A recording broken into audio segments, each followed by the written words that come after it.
क्या मध्य प्रदेश अब कृषि प्रधान राज्य की पहचान से आगे बढ़कर देश का अगला टेक्नोलॉजी और इनोवेशन हब बनने की ओर बढ़ रहा है? भोपाल में शुरू हुए एमपी टेक ग्रोथ कॉन्क्लेव 3.0 में मुख्यमंत्री डॉक्टर मोहन यादव ने प्रदेश के लिए बड़ा विजन पेश किया। निवेश, आईटी, आर्टिफिशियल इंटेलिजेंस, सेमीकंडक्टर और ग्लोबल कैपेबिलिटी सेंटर पर फोकस करते हुए मुख्यमंत्री ने कई बड़ी घोषणाएं की। इंदौर और भोपाल में नए आईटी पार्क, हजारों करोड़ के निवेश और युवाओं के लिए रोजगार। सरकार ने टेक सेक्टर को प्रदेश की नई विकास शक्ति बनाने का रोडमैप सामने रखा। देखिए ये खास रिपोर्ट। एमपी टेक ग्रोथ कॉन्क्लेव 3.0 से टेक हब बनने की ओर एमपी सीएम मोहन यादव का बड़ा विजन। 40,000 करोड़ निवेश, 35,000 रोजगार का लक्ष्य।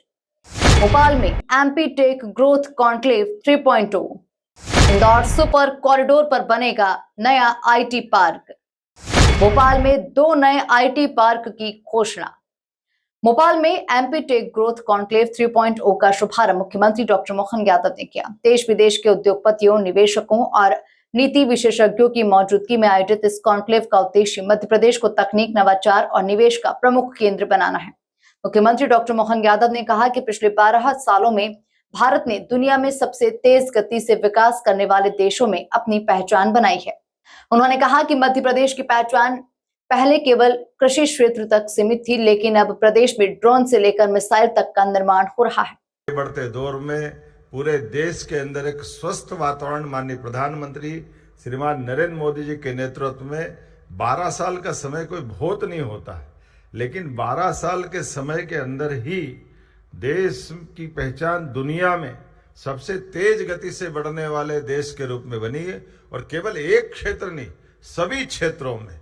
और खास करके आज जब मैं आपके साथ बात कर रहा हूं, हमारे प्रदेश के लिए भी मध्य प्रदेश की पहचान पहले केवल एग्रीकल्चर, माइनिंग, फॉरेस्ट के माध्यम से पहचानी जाती थी, लेकिन आज बदलते दौर में डिफेंस से लेकर ड्रोन तक, साइंस टेक से लेकर रिन्यूएबल एनर्जी तक, इंडस्ट्रियल कॉरिडोर से लेकर फ्यूचर ग्रोइंग सेक्टर तक, हर क्षेत्र में मध्य प्रदेश तेज गति से आगे बढ़ रहा है। मैं आपको बधाई देना चाहता हूं। आपके साथ जुड़ करके मध्य प्रदेश अब तेज गति से आगे बढ़ने वाले राज्यों में शामिल हुआ है।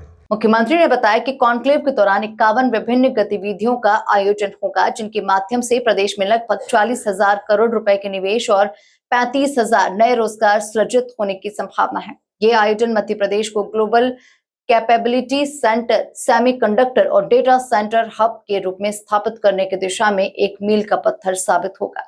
टेक ग्रोथ 3 कॉन्क्लेव के आज तीसरे शुभारंभ के अवसर पर मुझे इस बात की प्रसन्नता कि इस कॉन्क्लेव में 51 प्रकार की अलग अलग गतिविधियां संपन्न होगी। इन गतिविधियों के माध्यम से लगभग 40,000 करोड़ के आसपास का निवेश और लगभग 35,000 रोजगार के अवसरों का एक मौका रहेगा। यह आयोजन मध्य प्रदेश को जीसीसी, सेमीकंडक्टर एवं डेटा सेंटर हब के रूप में स्थापित करने की दिशा में एक मील का पत्थर साबित होगा। नई औद्योगिक और तकनीकी इकाइयों, 20 से अधिक तकनीकी आईटी, ईएसडीएम इकाइयों का आज उद्घाटन किया गया, जिन परियोजना के माध्यम से लगभग 180 करोड़ के आसपास का निवेश और लगभग 1250 से ज्यादा रोजगार के अवसर मिलेंगे। ये इकाइयां इंदौर, भोपाल, जबलपुर में स्थापित होकर इलेक्ट्रॉनिक्स, आईटी और उन्नत विनिर्माण क्षेत्रों को गति देगी।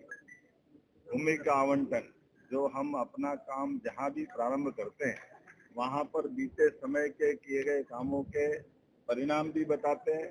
नए भूमि पूजन, लोकार्पण और साथ में भविष्य में आने वाली कंपनियों को भूमि का आवंटन भी करते हैं। मुझे इस बात की प्रसन्नता है। उसी क्रम में आज 8 कंपनियों को आईटी पार्क भोपाल और आईटी पार्क सिंहासा, इंदौर में भूमि आवंटन हेतु एलओए भी जारी किए गए। इन परियोजनाओं से लगभग 205 करोड़ के नए निवेश के फिर 1242 नए रोजगार के अवसर प्राप्त होंगे। इससे आईटी, आईटीईएस, ईएसडीएम, डिजिटल उद्योगों का विस्तार होगा। सीएम मोहन यादव ने घोषणा करते हुए कहा कि इंदौर के सुपर कॉरिडोर पर लगभग 3 लाख वर्ग फुट क्षेत्र में एक आधुनिक आईटी पार्क विकसित किया जाएगा। इसके अलावा भोपाल आईटी पार्क में करीब 4 लाख वर्ग फुट क्षेत्र में अत्याधुनिक आईटी पार्क बनाया जाएगा और भोपाल के कोलार रोड पर 5 एकड़ भूमि पर एक नया आईटी पार्क विकसित किया जाएगा। मुख्यमंत्री ने कहा कि इन परियोजनाओं से आईटी, डिजिटल सर्विसेज और स्टार्टअप सेक्टर को नई गति मिलेगी तथा प्रदेश के युवाओं के लिए बड़े पैमाने पर रोजगार के अवसर तैयार होंगे।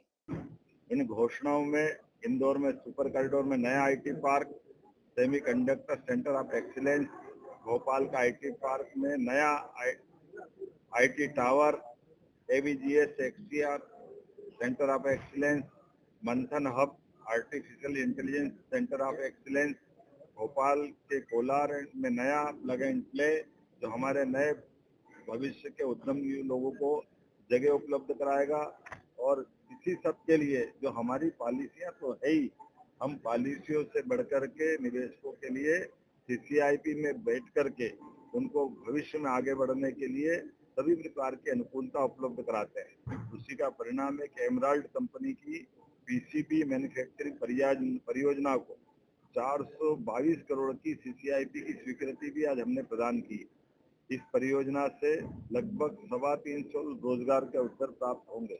इससे प्रदेश को इलेक्ट्रॉनिक्स एवं सेमीकंडक्टर विनिर्माण क्षेत्र में मजबूत आधार के साथ देश और दुनिया में पहचाना जाएगा। आज हमने कई महत्वपूर्ण एमओयू भी किए हैं, जिसमें गूगल प्ले के साथ आर्टिफिशियल इंटेलिजेंसी और खास करके डिजिटल क्षमता के साथ एक जो हमने एमओयू किया, इसका लाभ मिलेगा। इन साझेदारियों से उभरती हुई प्रौद्योगिकियां, डिजिटल नवाचार, कौशल विकास, मध्य प्रदेश तकनीक, नवाचार और निवेश का नया केंद्र बन रहा है। आइए हम सब मध्य प्रदेश के निर्माण में सहभागी बने, विकसित भारत 2047 के संकल्प को पूरा करें। मेरी अपनी ओर से औद्योगिकरण के लिए नवाचार के माध्यम से नए सेक्टर में प्रवेश करते हुए मध्य प्रदेश की छलांग को हम जाने समझे और सहयोग के साथ आपके माध्यम से मध्य प्रदेश अपनी एक नई पहचान बनाए। मुझे इस बात की भी प्रसन्नता है यशस्वी प्रधानमंत्री के नेतृत्व में। कुल मिलाकर टेक्नोलॉजी और रोजगार को केंद्र में रखकर सरकार प्रदेश को नई औद्योगिक पहचान देने की रणनीति पर काम कर रही है।